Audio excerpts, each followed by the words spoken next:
In order to start taking them apart, most engines have to be on the floor or on dolly wheels for you to be able to deal with the flex plate or flywheel. Don't put it on a stand yet. Most engine stands make it difficult to get at the back of the block. If you don't have dolly wheels, you should at least have the block sitting on the ground, and you'll need to support it at 3 points. If you have a manual transmission, you need to get your clutch plate and disc off of the flywheel before we start. A good place to begin disassembling is the center bolt. The flywheel or flex plate is connected directly to the rear of the crankshaft. The harmonic balancer and main pulley are connected to the front of the crankshaft. The center bolt holds the balancer and pulley in place. All of these components spin together as one piece. The center bolts usually tighten to a really high torque setting, so loosening it means that you need to stop the crank from moving while you apply the pressure.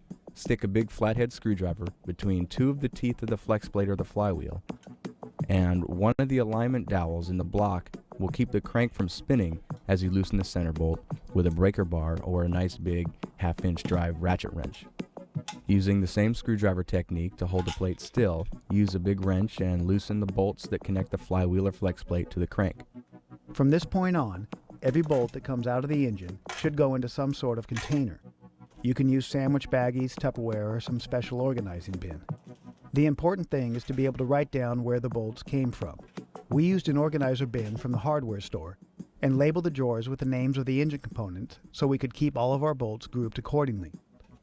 Once the flex plate or flywheel is out of the way, you can start to think about putting the engine on a stand.